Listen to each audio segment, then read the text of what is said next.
세상은 참 알다가도 모를 것이 세상입니다. 세상이 우리의 손안에 잡힌다면 얼마나 좋겠습니까? 그러나 우리의 손안에 잡히지 않는 게 세상입니다. 때로는 세상이 우리가 예측 가능한 것 같아요. 다 대처할 수 있을 것 같아요. 그래서 우리가 문제없이 해나갈 수 있을 것 같습니다. 그래서 세상이 어렵지 않다 이렇게 굴러가니까 이렇게 생각을 할 것 같은데, 세상이 법칙대로 돌아가지 않을 때가 있다는 거죠. 우리의 기대와 예측대로 안 된다는 거예요. 그래서 마치 오늘날은 우리가 너무 세상을 잘 아는 것 같다는 착각 속에 빠져 있습니다. 세상은 우리 인간이 다 지배할 수 있다. 낙관론이라고 해서 늘 나쁜 거는 아니지만 지나치다. 우리 인간의 운명을 스스로 결정할 수 있다 라고 말하면서 한켠에서는 우리 스스로의 문제도 해결하지 못하는 상황이 지금도 우리 유럽에서도 벌어지고 있습니다. 우리 의도대로도 되지도 않습니다. 우리가 원하는 방향이 있어요. 우리가 뜻하는 방향이 있어요. 그런데 그 방향으로 안 가는 거예요. 이게 세상입니다. 그러니까 우리는 세상을 안다고는 하지만 모르는 거예요. 그게 진실입니다. 여러분, 플라톤의 국가라는 책을 읽어보면 소크라테스가 죽은 이유가 나옵니다. 소크라테스가 죽은 이유는 다른 거 아니에요. 인간이 참 안다라고 하는 거는 우리가 모르는 거다. 우리가 모르는 것을 알 때 참된 알미다. 그 말 하다가 죽었어요. 왜냐하면 나름 안다라고 하는 자들이 죽인 거예요. 왜 우리가 몰라? 국가를 다스리는 위정자들은 그 말에 굉장히 격분했습니다. 당시에 그 말을 듣고, 우리가 모른다고? 우리에 대한 도전이다 이렇게 생각하는 거예요. 그래서 죽었습니다. 안다고 생각하는 자들에 의해서 죽었어요. 그냥 아는 겁니까? 우리는 오늘날 세상을 바라볼 때 정말 모르면서 안다라고 생각할 때가 너무나 많이 있다라는 거예요. 그래서 모른다라고 고백을 해야 정말 그나마 조금 아는 겁니다. 여러분, 우리가 강한 것 같습니까? 문제가 없을 것 같아요? 근데 우리가 정말 강하지 않고 문제가 많으며, 또한 우리가 완벽하지 못하라는 것을 알게 될 때가 언제냐? 웬만한 것들은 다 그냥 넘어가니까 별 문제가 없는 것 같아요. 그런데 죽음을 바라보면 죽음 앞에서는 누구나 다 연약해집니다. 아무리 강한 자들이라 할지라도 죽음 앞에서는 연약해질 뿐만 아니라, 죽음이 만약 고통을 수반하는 죽음이라면 더 연약해집니다. 예전에 그 강인함과 지혜로움이 다 어디로 갔나 싶을 정도로 한없이 연약해지게 하는 것이 죽음입니다. 그래서 죽음이야말로 인간의 본질과 현실, 인간은 아무 것에도 준비되어 있지 않다라는 것을 제대로 보여주는 증거입니다. 그 어떤 것에도 준비되어 있지 못한 부족한 존재가 바로 인간이다라는 것을 여실히 드러내주는 게 죽음이에요. 여러분, 죽음을 맞이한 주변의 사람들을 한번 혹시라도 기회가 된다면 인간은 죽음 앞에서 한없이 연약하구나, 그런 것을 느끼실 수가 있을 겁니다. 여러분, 그렇다면 정말 언제 우리가 늘 잘 준비될 수 있겠습니까? 오늘 말씀의 제목이 예수님은 제자들을 늘 준비시키신다는 거거든요. 우린 이렇게 한없이 연약해, 잘 알지도 못하는 존재인데 우리가 어떻게 준비되며 그것도 늘 준비되냐고요. 뭐 운동 경기 하는 사람을 보더라도 그 운동 축구를 예로 들면 90분 내내 잘할 수는 없어요. 우리 인생도 마찬가지입니다. 여러분 만약에 70, 80 평생을 산다고 치면 7, 80 평생 내내 흠결 없이 다 잘 살 수 있겠습니까?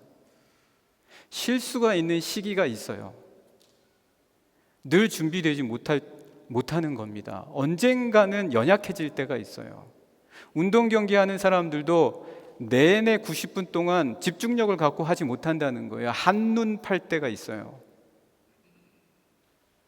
경기력을 충분히 소화하지 못하고 갑자기 떨어질 때가 있다는 거예요. 우리들의 삶에서도 잘 하다가도 실수를 한다거나 연약해질 때가 반드시 있습니다. 그런데 주님은 오늘 말씀에서 늘 준비되어 있다라고 하세요. 늘. 이게 가능한 겁니까? 어떻게 늘 준비될 수 있습니까? 늘 잘합니까? 늘 행복합니까? 늘 문제가 없습니까? 안 그래요, 여러분. 그렇게 생각하는 거는 아직 겪지 못해서일 뿐이지 늘 그럴 수는 없다라는 거예요. 그런데 도대체 주님은 왜 늘 준비되어 있다라고 말씀하십니까? 여러분, 니체는 그리스가 한때 용맹스러웠잖아요. 여러분 300이라는 영화 보셨습니까? 300이라는 영화 보시면 엄청나게 페르시아의 그 엄청난 대군을 상대로 300명이 가서 전쟁을 벌이는 거예요. 그래서 전세를 완전히 뒤집어 엎는 거거든요. 그리스 사람들이 엄청나게 용감하고 용맹스러웠다는 거예요. 그래서 세계의 판도를 뒤집어 엎었죠. 그러면서 그 300영화 마지막이 어떻게 됩니까, 여러분? 스파르타 그러면서 보셨죠, 그죠? 예. 그런데 그런 용맹이 떨어지기 시작한 때가 언제냐? 그 떨어지기 시작한 때를 그 기점, 그 효과는 조금 뒤에 나타났지만 그런 용맹과 지혜가 떨어지기 시작한 때가 언제냐? 비극이 사라지고 난 다음부터다. 그리스 비극이 굉장히 유명하거든요. 굉장히 왕성했었어요. 그런데 다 작품이 몇 개 안 남고 다 사라졌어요. 이유는 없앤 거죠.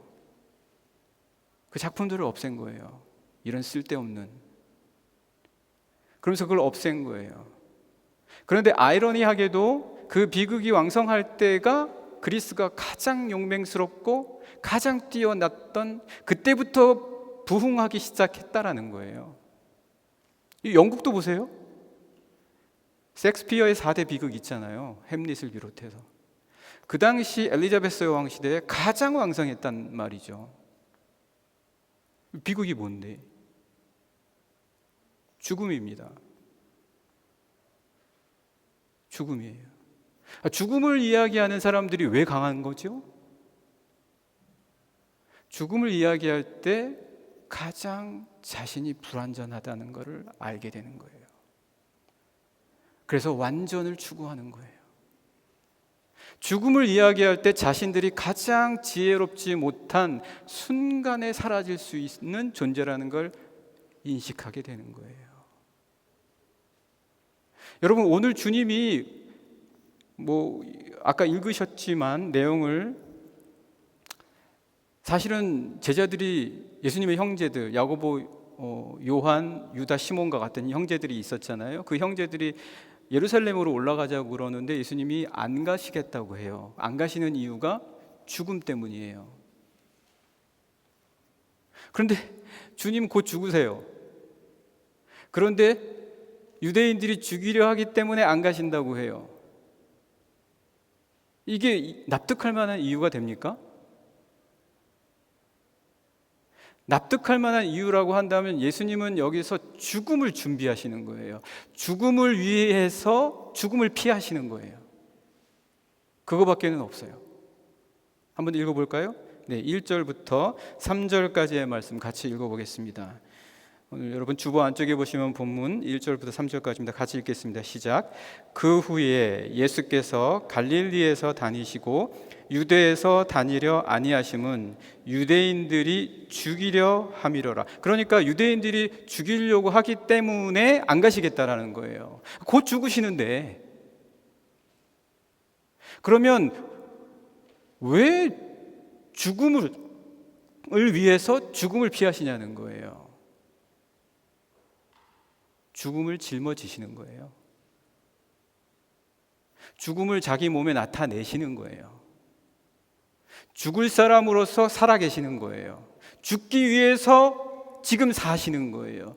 죽기 위해서 피하시는 거예요. 한마디로 말하면 죽음을 계속해서 나타내시고자 하시는 거예요. 그게 도대체 뭔데? 우리가 잠깐 비극을 이야기해 보면서 그 죽음의 의미를 보았지만 조금 더 계속해서 보자면 2절, 3절 계속해서 읽겠습니다. 시작.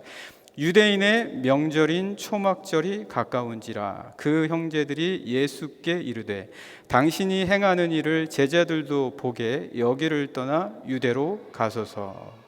근데 사실은 제자들의 말이 맞아요. 왜냐하면 초막절은 유대인의 3대 절기 아시죠? 유대인의 3대 절기 유월절, 맥추절, 그리고 초막절. 그 가운데에서도 초막절은 풍성한 계절이에요. 모든 곡식, 맥추절은 보리의 첫 열매를 수확해서 드리는 절기지만 초막절은 농사절기로 명칭을 바꿔서 얘기하면 수장절 또는 장막절 이렇게 얘기합니다. 왜 수장절이냐? 모든 곡식, 올리브, 포도, 야자 모든 걸 다 모아서 창고에 저장하기 때문에 수장절이거든요. 당연히 이 절기에는 엄청난 기쁨이 있어요. 마시고 즐기는 거예요. 그러면서도 또 초막절이라고 해서 광야 시대를 기억하는 절기예요. 때문에 흩어져 있는 모든 유대인이 왔기 때문에 원래 예루살렘의 인구는 3만에서 4만밖에 되지 않는데 이 당시에 초막절에는 3,400만이 왔다라고도 얘기해요. 심지어는 과연 그만큼 왔는지는 모르겠지만 그러니까 사람들이 많이 모일 때 예수님이 예루살렘에 가셔서 조그마한 능력이나 아니면 말씀을 나타내셔서 사람들의 마음을 확 잡으면 뭔가 할 수 있다라고 예수님의 형제들과 제자들은 생각한 거예요. 예수님은 지금 뭐 하십니까, 여러분? 죽음을 나타내려고 하시는 거예요. 우리 인간이 가장 잘 준비될 때를 보여주시려고 하는 거예요. 그런데 예수님의 제자들과 형제들은 들떠 있어요. 지금 명절이다. 사람들이 많이 모일 것이다. 예수님이 조그마한 능력만 보여주시면 이 사람들은 다 우리를 따라올 것이다. 세상이 그렇습니까, 여러분? 제가 서두에 말씀드렸잖아요. 세상 우리가 예측할 수 없어요. 우리가 아무리 계획했던 것도 의도대로 되지 않습니다. 때문에 지금 예수님의 형제들이 이렇게 말을 할 때 예수님께서는 오히려 안 가시겠다고 하는 거예요. 죽음을 위해서 오히려 죽음을 피하시겠다. 어떻게 보면 굉장히 비굴해 보이는 모습으로 제자들에게는 비춰질 수도 있었어요. 야, 주님이 정말 비겁하다. 그 죽음 타령은 이제 그만 좀 하시지. 도대체 이때에 예루살렘에 가시지도 못하는 용기로 뭘 하시겠다는 거야? 그런 오해까지도 받으시는 거는 죽기 위해서인 거예요. 그런 오해마저도 주님은 짊어지시는 거예요. 그게 뭡니까? 자기 십자가를 지는 거예요. 자기 십자가를 지는 것이다. 여러분 한번 보실까요? 참고 성경 구절 주보에 그 아래 마태복음 16장 24절 말씀 제가 적어놨는데요. 한번 같이 보시면 좋겠습니다. 마태복음 16장 24절 같이 읽겠습니다. 시작. 이에 예수께서 제자들에게 이르시되 누구든지 나를 따라오려거든 자기를 부인하고 자기 십자가를 지고 나를 따를 것이니라. 십자가를 계속 지고 다니는 사람은 당연하죠. 계속 죽는다라는 것을 보여주는 거예요. 나는 죽을 존재다라는 것을 보여주는 거예요. 죽음을 몸에 짊어진 거예요. 그것이 가장 자신으로 하여금 삶을 준비시켜 준다는 거예요. 그리스가 비극을 잃어버린 다음부터 그 국가의 운명이 점점 약해졌던 것처럼 먹고 즐기고 명랑하고 좋죠. 좀 즐기고 싶죠. 그때부터 자기 자신을 잊어버리기 시작하는 거예요. 이런 때에 주님께서는 오히려 죽음을 보여주시고 계신다. 그런데 이 죽음은요, 그리스의 비극이 아니에요. 누가 말하는 염세주의도 아닙니다. 이거는 자기 십자가를 지고 예수님을 따라가는 죽음이에요. 그런 의미에 있어서 이 죽음은 예전에 고전에 나타나는 비극이 아닌 자기 십자가를 지는 삶이에요. 그럼 왜 자기 십자가를 져야만 하는가? 죽기 위해서? 죽음이 지고한 목적이기 때문에? 죽음만이 우리를 잘 나타내기 때문에? 우리는 그렇게 오해할지도 모르겠습니다. 그러나 말씀은 거기서 그치지 않으세요. 자기 십자가를 지는 건 그런 게 아니다 라고 오히려 더 말씀해 주세요. 사도 바울은 자기 십자가를 지는 것이 무엇인지를 분명하게 보여줍니다. 우리 참고 문헌을 잠깐 한번 보실까요? 참고 성경 구절이요, 고린도후서 4장 10절입니다. 고린도후서 4장 10절 말씀, 우리 같이 한번 읽어보시겠습니다. 시작. 우리가 항상 예수의 죽음을 몸에 짊어짐은 예수의 생명이 또한 우리 몸에 나타나게 하려 함이라. 우리가 죽는 이유는 생명을 나타내기 위함이에요. 우리가 죽으려고 하는 것, 우리가 십자가를 진다는 그 의미는 뭐냐? 그 십자가 속에 나타난 진리를 믿는다는 얘기예요. 여러분, 우리 자기 십자가를 지는 삶 삽시다. 자기 십자가를 이끌고 갑시다 라고 얘기할 때 그 말의 의미는 뭐냐? 진리를 믿고 따르자는 얘기예요. 예수님이 말씀하신 것을 믿자라는 얘기예요. 여러분, 우리가 자기 십자가를 집시다, 그리고 그 십자가를 지고 나아갑시다 얘기할 때 그 십자가를 진다는 의미는 뭐냐? 그것은 맨 앞자리에 가는 게 아니에요. 맨 뒷자리로 갈 수 있는 용기예요. 맨 뒷자리에 가서 선다 할지라도 세상의 인정이 아닌 하나님의 인정을 받는 삶을 살기를 희구하는 삶, 그것이 자기 십자가를 지는 거예요. 자기 십자가를 진다는 것은 하나님 때문에 죽음을 짊어질 수도 있다라는 용기예요. 예수님께서 그런 삶을 보여주셨어요. 십자가를 지고 나아가는 그 길이 오히려 생명으로 이르는 그 길. 이 모순된 세상을 살아가기 위해서 우리에게 주신 유일한 길. 여러분, 모순이라고 해서 어렵게 생각하지 마십시오. 내 뜻대로 안 되는 거, 이렇게 생각하시면 됩니다. 내 생각과 바람대로 안 되는 거, 이것을 위해서 주님께서는 우리에게 자기 십자가의 삶을 지는 삶을 우리에게 말씀해 주십니다. 그래서 주님께서는 우리에게 자기 십자가를 지는 삶에 대해서 하나하나씩 말씀해 주신 것, 여러분 꼭 기억하셨으면 좋겠습니다. 우리가 자기 십자가를 지는 것은 하나님의 말씀을 품는 것이고 그리스도 예수를 기억하는 것이며 마지막이 될 수 있는 용기다. 우리 사랑하는 영락의 여러 성도님들의 삶에서 이런 자기 십자가를 지는 그러한 귀한 삶을 꼭 기억하시면 좋겠습니다. 여러분, 이제 제가 드리고 싶은 말씀 중에 이 앞선 말씀들과 연결해서 보면 정말 늘 준비되는 것에 있어서의 필요한 것과 연결해서 마르셀 프루스트는 이렇게 얘기했습니다. 사랑하는 순간 사람은 사랑을 멈춘다, 이렇게 이야기했습니다. 사람은 사랑하는 순간 모든 사랑을 멈춘다. 무슨 말인지 이해가 되십니까? 다 아시겠죠? 내가 누군가를 사랑하게 되면 그 나머지 것들은 사랑하지 않는 거예요. 그 사랑하는 거예요. 내가 미련을 갖고 있었던 모든 것들도 누군가 내가 사랑하게 되면 그 순간부터는 그 사람만 사랑하게 되는 거예요. 그래서 사랑하는 순간 우리의 다른 모든 사랑은 멈춘다. 그렇게 얘기했습니다. 여러분, 가장 우리가 예수님의 죽음을 생각할 때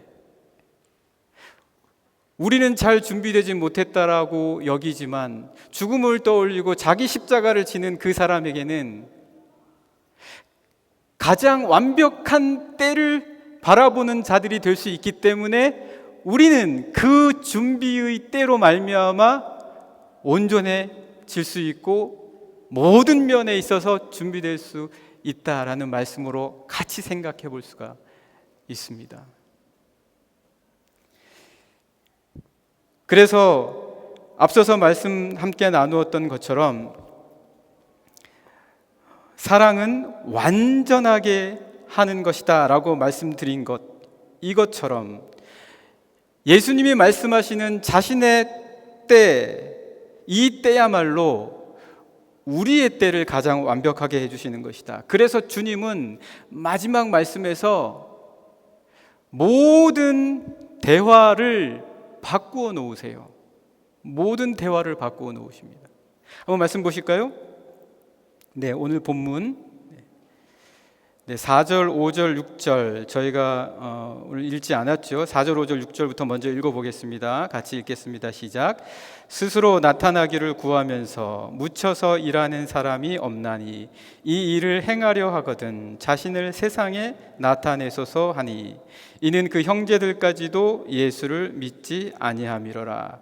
예수께서 이르시되 내 때는 아직 이르지 아니하였거니와 너희 때는 늘 준비되어 있느니라. 형제들과 제자들에 대한 말에 주님께서는 이렇게 말씀을 하신 거죠. 어떻게 우리의 때는 늘 준비되었다라고 말씀하시는가? 어떤 상황에 모든 여건에서도 우리는 대처할 준비가 되어 있다는 거예요. 여러분 믿으십니까?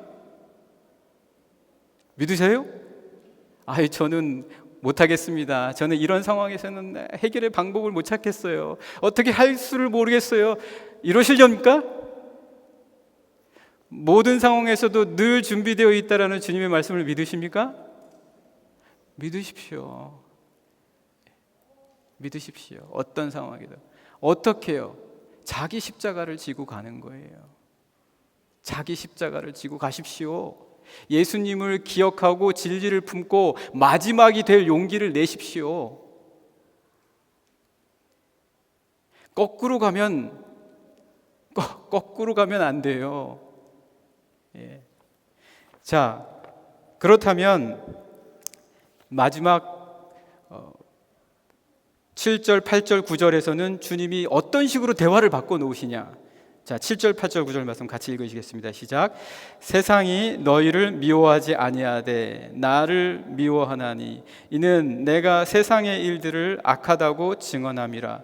너희는 명절에 올라가라. 내 때가 아직 차지 못하였으니 나는 이 명절에 아직 올라가지 아니하노라. 이 말씀을 마치시고 갈릴리에 머물러 계시니라.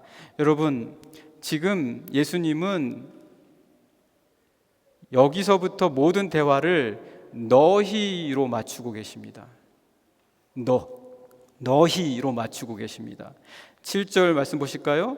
지금 예수님 보고 왜 올라가지 아니하냐라고 불평하던 자들에게 7절에서 너희가 지금 현재 어떤 상태인지를 이야기해 주고 계십니다. 그리고 8절에 누구 보고 올라가라고 하십니까? 너희가 올라가라고 말씀하십니다. 우리가 문제인 거예요. 주님이 문제가 아니라 우리가 문제예요. 우리 안에서 뭔가 자기 십자가를 지는 삶이 우리에게 필요하다. 그리고 그 자기 십자가를 통해서 우리가 바라보는 것은 예수님이 십자가를 지시는 것이다. 그 예수님께서는 생명으로 부활하셨기 때문에 자기 십자가를 지는 모든 자들은 역시 그와 같은 생명으로 나아갈 수 있을 것이다. 그러면서 그 과정 속에서 준비되는 그러한 이들로 주님께서 항상 만들어 주신다라는 것입니다. 사랑하는 영락의 성도 여러분, 우리는 이 세상에서 불완전한 자들입니다. 준비되지 못한 자들일 수 있습니다. 그러나 자기 십자가를 지는 순간부터는 달라집니다. 그 순간부터 우리는 분명히 늘 준비될 수 있는 자들이 되리라고 믿습니다. 예수님을 바라보던 시각에서 이제 그 주님께서 우리로 하여금 자신을 바라볼 수 있게 해주십니다. 그래서 주님은 어떤 분이십니까? 단순히 우리를 길들이시는 분이 아닙니다. 길들이시는 분이 아니라 주님은 우리를 어떻게 하십니까?